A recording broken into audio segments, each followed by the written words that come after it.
بس قبل ما نشوف مع بعض هل في التحام ولا لا، نرجع للعبه من بدايتها. بدايه اللعبه هنا الكوره مع لعيب سيراميكا، ولعيب نادي الزمالك استخدم اليد مع لعيب سيراميكا ومنع اللاعب ان هو يستحوذ على الكوره. لعب اول حاله هنشوفها مع بعض هنا خطا على لعيب سيراميكا. هنشوف مع بعض هنا هتلاقي اللاعب بيستخدم اليد مع لعيب نادي الزمالك وبعد كده وصل للكوره، بس معنى ان هو وصل للكوره ما يمنعش ان يبقى في مخالفه عليه، لان هو استخدم اليد قبل ما يوصل للكوره، وطبعا هنا قرار الحكم قرار صحيح. نروح للحلقه اللي بعديها. هنا خطا على لاعب الزمالك. هنشوف مع بعض هنا هتلاقي لعيب الزمالك رافع القدم لمستوى خطر، وهنا الحكم حسب المخالفه، بس لعبه زي دي لازم يبقى معاها انذار.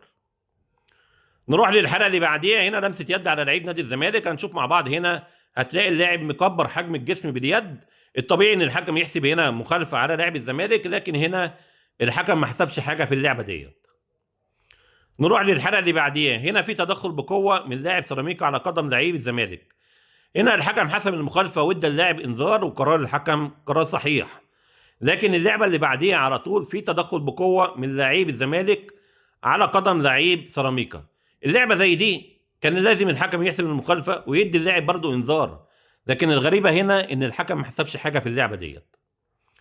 نروح للحلقه اللي بعديها. هنا خطا على لاعب الزمالك. هنشوف مع بعض هنا هتلاقي فيه التحام بالقدم، وطبعا هنا الالتحام موجود وقرار الحكم قرار صحيح.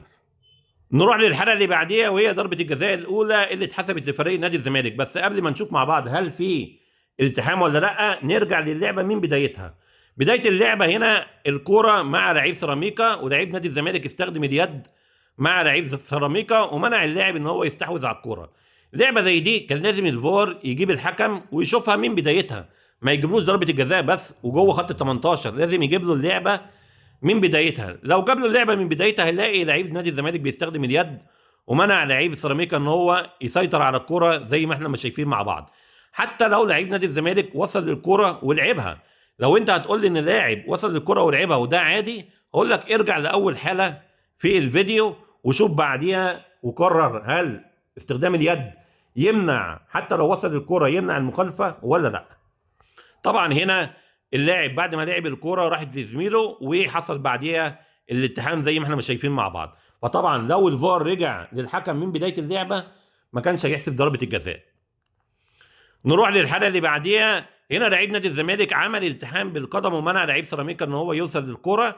اللعبه زي ديت الحكم حسب فاول على لعيب سيراميكا، طبعا هنا برضو قرار خطا من الحكم.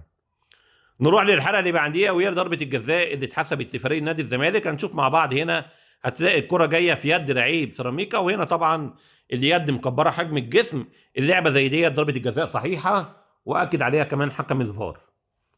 نروح للحلقه اللي بعديها. هنا خطا على لاعب سيراميكا. نشوف مع بعض هنا هتلاقي فيه التحام بالقدم، وهنا الحكم حسب المخالفه وقرار الحكم قرار صحيح. نروح للحلقه اللي بعديها. هنا لعيب الزمالك كان بيطلب بضربه جزاء. اول حاجه الالتحام دوت بره خط ال 18 زي ما احنا مش شايفين مع بعض. تاني حاجه ان مش ده الالتحام اللي يستاهل عليه ضربه الجزاء، يعني برضه هنا لعيبه نادي الزمالك عايزه اي حاجه يتحسب ضربه جزاء، فطبعا هنا قرار الحكم قرار صحيح. نروح للحلقه اللي بعديها. هنا خطا على لاعب سيراميكا. نشوف مع بعض هنا هتلاقي فيه التحام بالقدم، وطبعا هنا الالتحام موجود وقرار الحكم قرار صحيح. دي كانت اهم الحالات التحكيميه في مباراه نادي الزمالك وفريق سيراميكا كليوباترا.